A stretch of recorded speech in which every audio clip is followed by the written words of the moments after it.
ॐ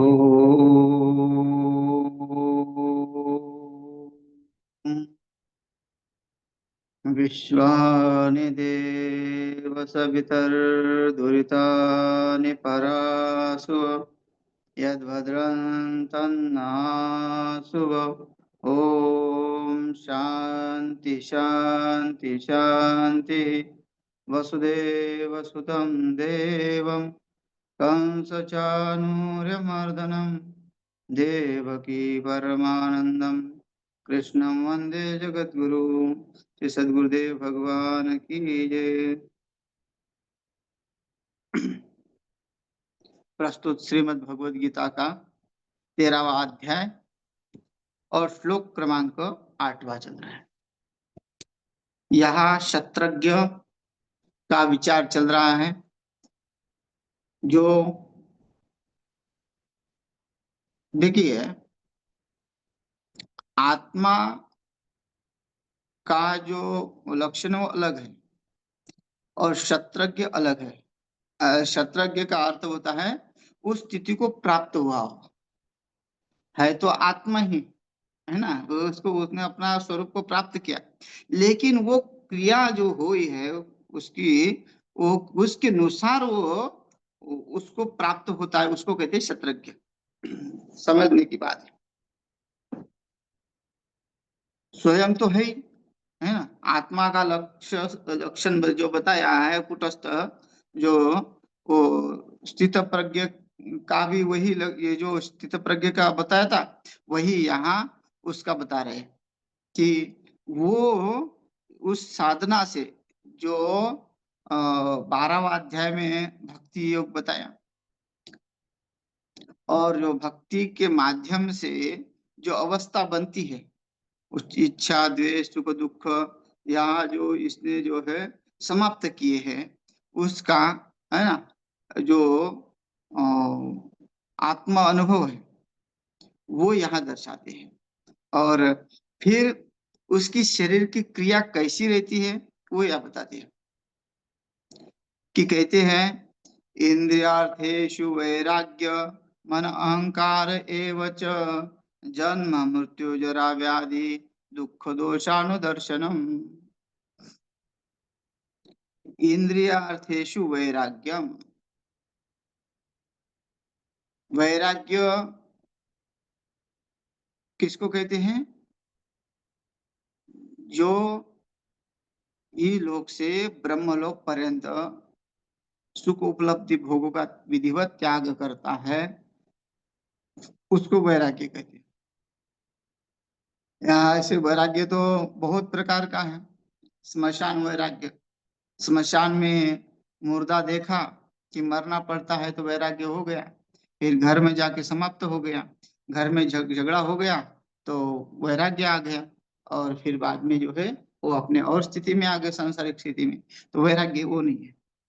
वैराग्य वो है जैसे खाया हुआ व्यक्ति उल्टी करता है, वमन करता है और पुनः उसको खाने की इच्छा नहीं करता है, उसको वो तिरस्कृत करता है, वैसे वो संसार के पदार्थों को तिरस्कृत करता है। वो उससे वो फिर उसकी इच्छा नहीं होती उसको भोगने की। तो इसलिए फिर यहाँ अब देखना कि पहले तो शरीर होता है कि शरीर जो पूर्ण रूप से जिसमें 10 इंद्रिया और एक मन बुद्धि है ना, ये मेन है।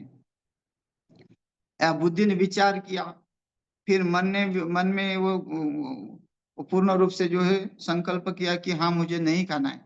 मन ने कर दिया संकल्प कि वो लोग कहते हैं, है ना, कि मन अगर फिट है तो सब कुछ ठीक है, बराबर है। मन को काबू करना तो सरल बात है भी नहीं है, क्योंकि इसलिए तो भगवान कहते हैं अनेक जन्म संसिद्धि, क्योंकि मन अगर ठीक ठाक होता तो अनेक जन्म लगते ही नहीं है। तो यहाँ मन का बारे में नहीं कह रहे, यहाँ तो एक एक इंद्रिया जो है उसकी वैराग्यवान हो गई। चक्षु, है ना, स्तोत्र, उसकी घ्राण इंद्रिया, रस इंद्रिया, त्वचा, ये सब जो है ज्ञान इंद्रिया है ना, उनकी जो है वैराग्यवान हो गई है। अब वहां ये नहीं कि भाई मन के ऊपर जो है कंट्रोल होगा तो इंद्रिया भी कंट्रोल कर सकता है। कहते हैं कि मन के ऊपर अगर कंट्रोल हो गया, मन को जीत लिया तो सब वो जीत लिया। मन के अंदर अंदर में ही मन एक राजा है इंद्रियों का, और वो कंट्रोल करता है, वो उसको वशीभूत करता है। लेकिन यहाँ तो अब ऐसी स्थिति हो गई है, मन तो हो ही गया समाप्त, लेकिन अगर शुरू में ही जो इंद्रिया भी उसकी वैराग्यवान हो गई है, वो कोई देखना नहीं चाहती है उस परमात्मा तत्व के सिवा, उसको कुछ महसूस नहीं होता।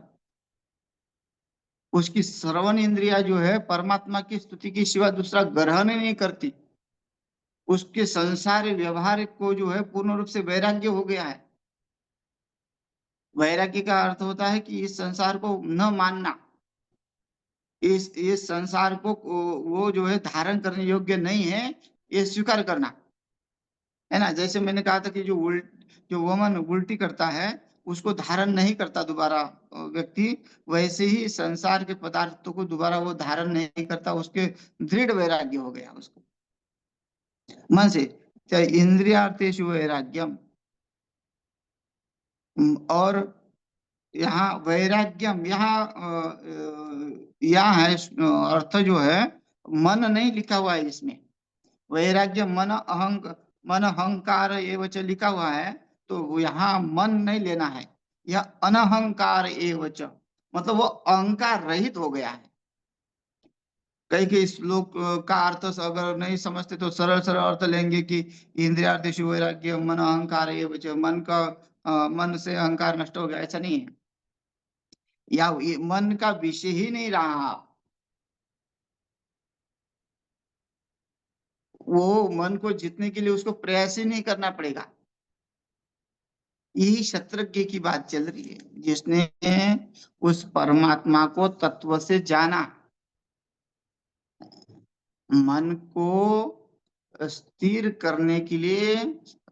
कहाँ है सततम कीर्तयन्तो माम यतन्तस्य दृढ़वता नमस्सन्तस्य माम भक्ति नित्योक्तो उपासते। ऐसे बहुत सारे है स्तुति भगवान की, जो कि भगवान कहते कि मुझे पूर्ण रूप से समर्पित, मेरा सतत चिंतन हो।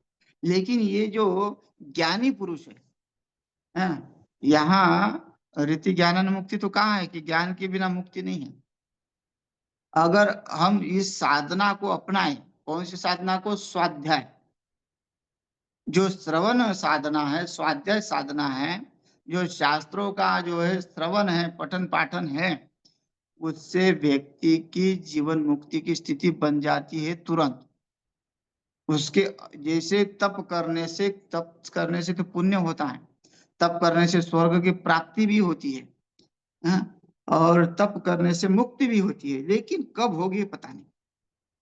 इसलिए तो कहते हैं ना कि भाई जो सत्संग है, वो सत्संग व्यक्ति को जीवन मुक्त तुरंत बना देता, तुरंत। जो उपदेश होता है इतना बोध होता है उसको, तो वो बोध होने से उसको तुरंत वैराग्य की प्राप्ति होती है। जिसके पास वैराग्य है उसको आत्मबोध हो गया, समझ लेना। स्वाध्याय और ये जो है करना, ये जो प्रस्थांतरी है बोलते हैं, शास्त्रों का जो है ज्ञान वो होना चाहिए। शास्त्र का अगर पठन पाठन करते हैं तो ये सरल उपाय बताया है, बहुत सरल उपाय है कि इसी जीवन में जीवन मुक्त बन सकता है। ऐसा मरने के बाद भी नहीं है, यहाँ तो जीती जी मुक्ति मिल सकती है। परीक्षित को जीती जी मुक्ति मिल गई। परीक्षित को पता चल गया था कि 7 दिन में मृत्यु है, और वो सुखदेव जी के पास गए और वहां उन्होंने शरणागति ली, और उन्होंने जो श्रवण किया, भागवत में भी वेदांत ही है। लोग जैसा घटाना चाहते हैं वैसा घटाते हैं, लेकिन है वेदांत। भगवत गीता भी वेदांत ही है। तो ये जो अद्वैत मार्ग है, वो अद्वैत मार्ग में अगर स्थित होता है, दृढ़ होता है, और थोड़ी ये साधना करता है स्वाध्याय की, तो उसको जीवन मुक्त हो जाता है। यहाँ उसी को कह रहे हैं भाई, मन को मन को जीतने के लिए बहुत सारी कठिन तपस्या है। अगर पहले मन को स्थिर करो, फिर इंद्रिया तुम्हारी कंट्रोल हो जाएगी, ऐसा है।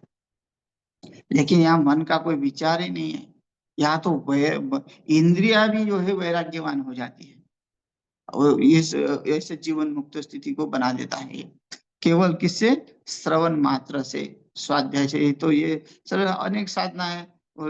कलयुग में बोलते हैं, कलयुग केवल नाम आधार है ना, क्यों नाम आधार है। लेकिन नाम आधार किसके लिए है? यहाँ तो हर एक व्यक्ति को शास्त्र जो है ना, अधिकारी अधिकारी से है। नाम नाम जप के लिए शंकराचार्य खुद कहते हैं भाई, नए नए रक्षते डुक्रिय करने, भज गोविंदम भज गोविंदम भज गोविंदम मूढ़मते। तो वो किसके लिए कहा? जिसका जो अध्ययन में मन नहीं लगता, या फिर वो बुढ़ापे में 70-75 साल की उम्र है और उसने समझ लिया कि गृहति ज्ञानान मुक्ति, ज्ञान के सिवा मुक्ति नहीं है, उसने जान लिया और फिर वो पठन पाठन करने लगा। सबसे पहले उसने जो है व्याकरण 14 सूत्र रटे, और फिर अष्टाध्यायी के 4000 सूत्र रटे पाणिनि के। फिर उसने धातु पाठ भी, धातु पाठ होता है, 2000 धातु है, उसी से सब शब्द शब्द बनते हैं। जो धातु सूत्र गणुनादि वाक्य लिंगानुशासनम आगम प्रत्यादेश प्रकृता उपदेशा, ये जो उपदेश का है ऋषि मुनि के, तो इसमें इसी से ये शब्द जाल बना हुआ है सब व्याकरण से। तो वो समझने के लिए, शास्त्रों को समझने के लिए व्याकरण जरूरी है।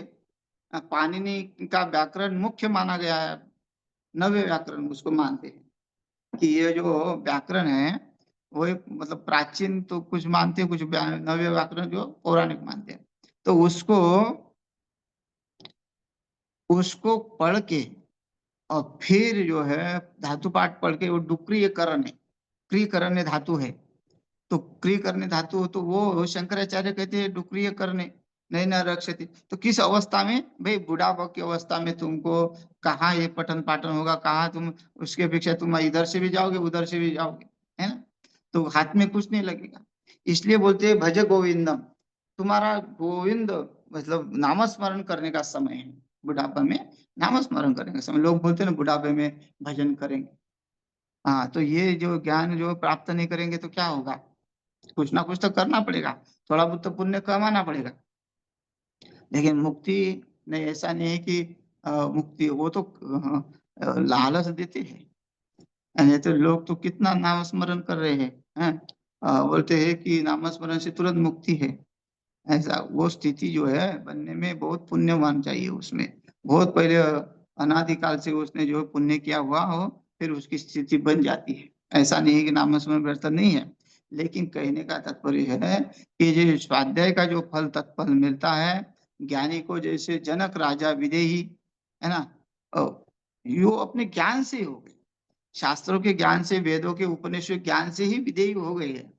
हाँ, सुखदेव जी इस शास्त्र के भागवत को पढ़ के या शास्त्रों को पठन पाठन करके ही विधेयी हो गई है।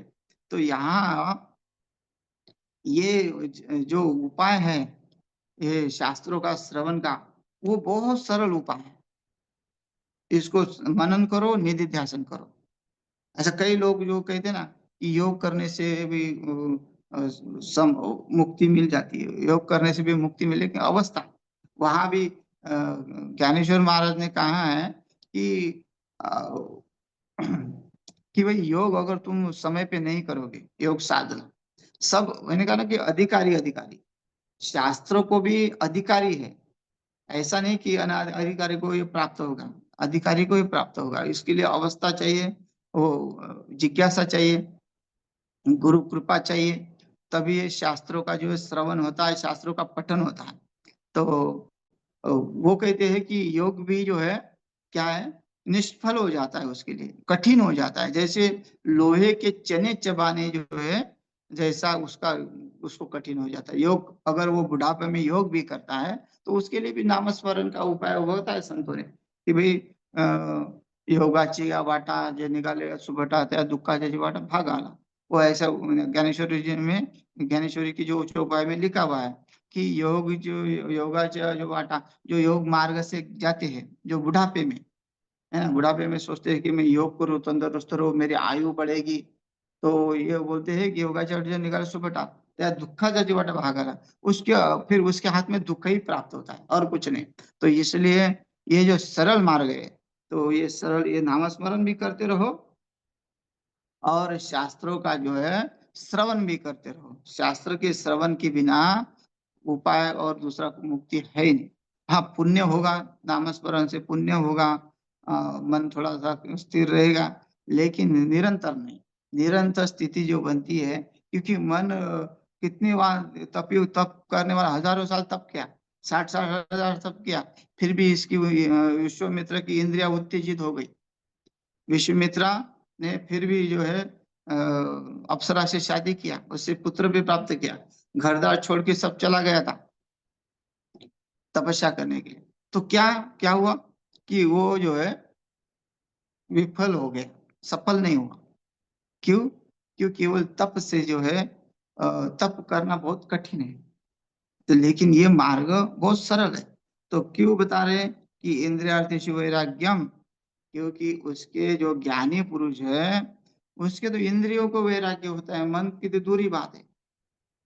मन को वैराग्य होगा तब वो सब कंट्रोल होगा नहीं। यहाँ तो इंद्रियों को वैराग्य, मन का मन हो नहीं हो, यहाँ तो सब। और वैसे भी देखा जाएंगे कि महात्मा के जीवन में जो पठन पाठन वाला है, उसके अंदर कितना संयम होता है। तो इंद्रियों का वैराग्य तो हो ही गया वो, है। पहले तो वो ब्रह्मचारी का जीवन जीता है, और जो खान पान में जो है युक्ताहार विहारस्य, बराबर बहुत सीमित भोजन करते हैं। और कोई चाय नहीं पीता, कई महात्मा लोग चाय नहीं पीते हैं, कई लहसुन प्याज नहीं खाते, एकदम सात्विक भोजन और एकदम शुद्ध भोजन लेते हैं, वो भी थोड़ा लेते हैं, जिससे उनका जो है काम चल जाए। तो ये क्या हुआ, उनकी इंद्रियों का वैराग्य हो गया।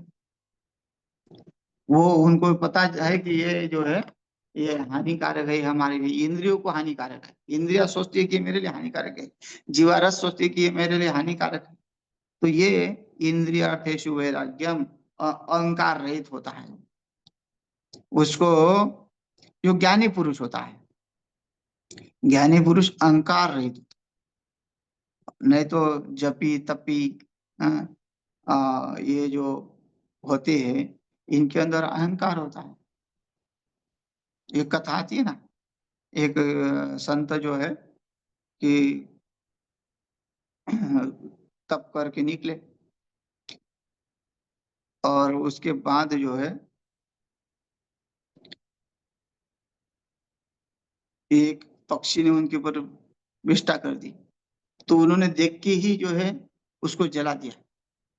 तो अहंकार हो गया कि मैं, मेरा तप बढ़ गया है।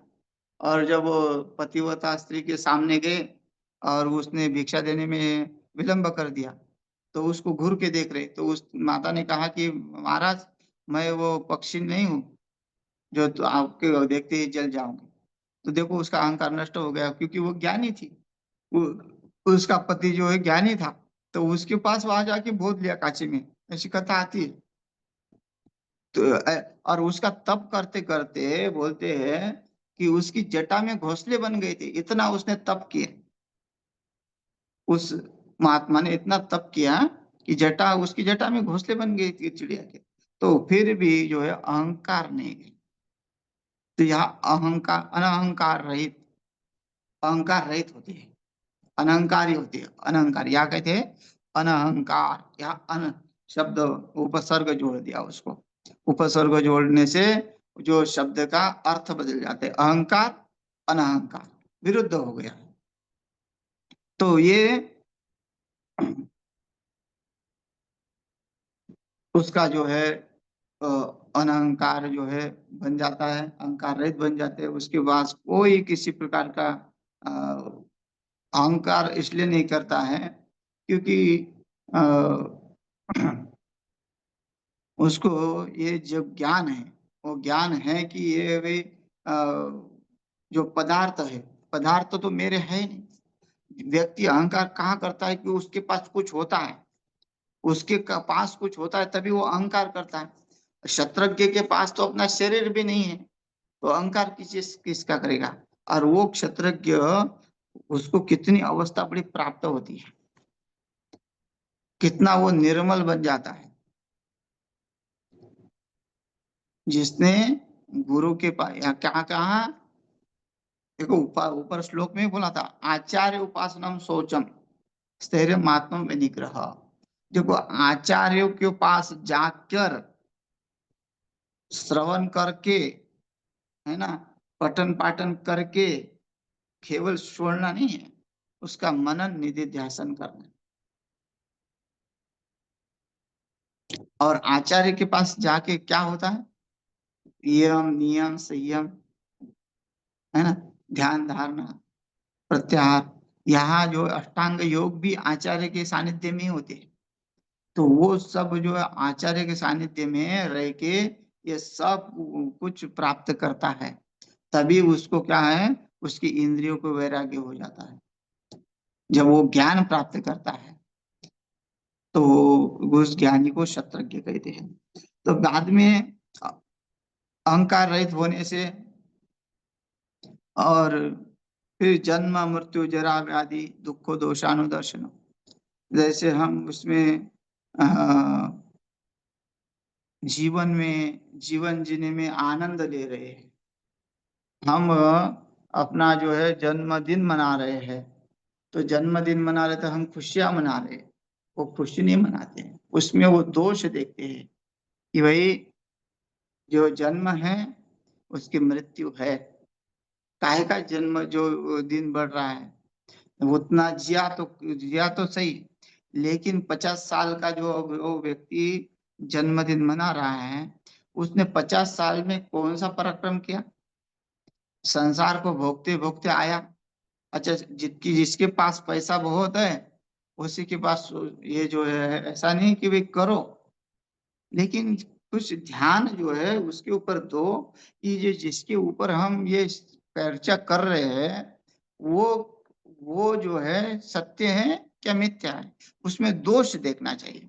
यहाँ कहे दुखो दुखो दोषानुदर्शनम, यहाँ वो दुख रूप मानते हैं, उसमें दोष देखते हैं उस शरीर में।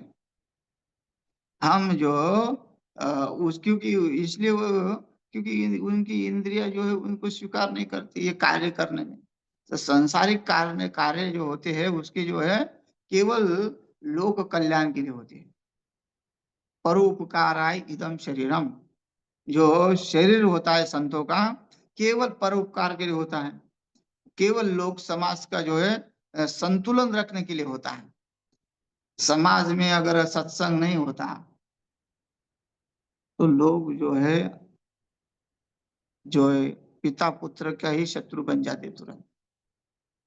थोड़ा पुत्र बड़ा हो गया तो पुत्र को स्वतंत्रता चाहिए, पुत्र सोचता है कि मेरा पिता कब हट जाए। ऐसे बहुत सारे लोग हैं जिसका कुछ भी किसी प्रकार का ज्ञान नहीं है, केवल उसको स्वार्थ विद्या पढ़ाई जाती है, और उनके घर वाले भी स्वार्थ से जीते हैं। ऐसे की बुद्धि कैसी होगी, वो तो ये यही सोचता है कि कब ये बाबा निपट जाए, या कब हमको इनसे मुक्ति मिले और इसका धन हम प्राप्त करके अपनी मौज मस्ती करें, क्योंकि यावत जीवन सुख जीवन, है ना। अरे भगवान तो कुछ है नहीं, तो खाओ पियो मौज करो, ऐसे जो मत वाले हैं वो किस बात को मानेंगे। लेकिन यहाँ जो है, जो शास्त्रों का प्रमाण है, श्रुतियों का जो प्रमाण है उसके अनुसार जो जीते हैं तो वो जीवन को समझते हैं, और जो जीवन को समझते हैं वो दूसरे को भी बताता है। तो यहाँ यही तो हुआ, एक से अनेक, अनेक में वो फैलाई ये विद्या। जो पठन पाठन है, गुरुकुल की पद्धति है, वो क्यों फैलाई गई, क्योंकि इसका ज्ञान हो और समाज में संतुलन बना रहे। अच्छा, ये इतना अर्जुन को दुख हुआ था, स्वजनम ही कथम होता सुखी न श्याम माधव, बोलते स्वजन को मार के मैं सुखी कैसा बन जाऊंगा, इतना कितना दुखी था। लेकिन उसका दुख मिटाया किसने, भगवान के उपदेशों ने। और ये उपदेश कहाँ से आया, भगवान ने श्रुति का आधार लिया, है ना। सर्वोपनिषदो गावो दुग्धा गोपाल नंदना। भगवान क्या कहते हैं व्यास जी? जो सर्वोपनिषदो गावो, सब उपनिषद की जो गाय बनाई और उसका दोहन करके अर्जुन को, वृषण रूपी अर्जुन को पिलाया। तो ये सब उपनिषद का ही जो है सार है भगवत गीता की। तो वो भगवत गीता के माध्यम से अब अर्जुन की कैसी स्थिति बन गई है? वो ना मोक्ष चाह रहा है, ना स्वर्ग चाह रहा है, ना धरती का सुख चाह रहा है। वो केवल अपने कर्तव्य को देख रहा है और वो स्थित प्रज्ञ को प्राप्त हो गया। क्यों? शिष्य से हम शादी मामता हम प्रपन्न। पहले बोला था कार्पण्य दोष अपहत स्वभाव पृच्छामि तो धर्म सम्मूढ़ चेता श्रेय सुनिश्चित मृतन में शिष्य से हम शादी मामता हम प्रपन्न।